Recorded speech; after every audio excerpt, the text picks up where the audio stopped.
un huis clos intense où en fait il y a eu une attaque nucléaire et Marc sauve Louise de cette attaque et il la ramène dans son abri anti-atomique. Et en fait, c'est deux connaissances de boulot.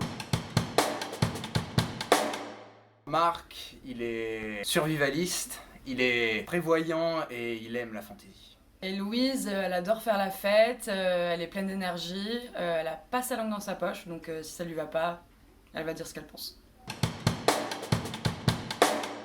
Alors le théâtre de Dennis Kelly, c'est un théâtre Drôle, cynique, de dialogue. beaucoup de répliques, c'est cruel et drôle en même temps. C'est ça, les personnages sont attachants Et et complexe.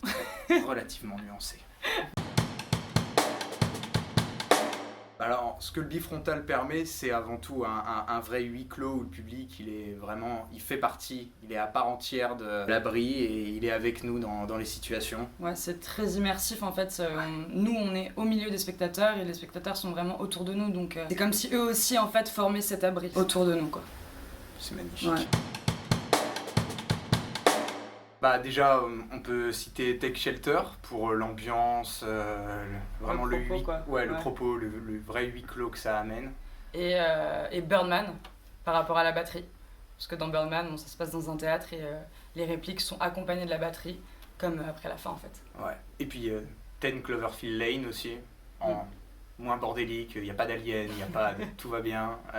Mais pour le truc survivaliste où quelqu'un est avec une autre personne dans un bunker, on peut faire le parallèle.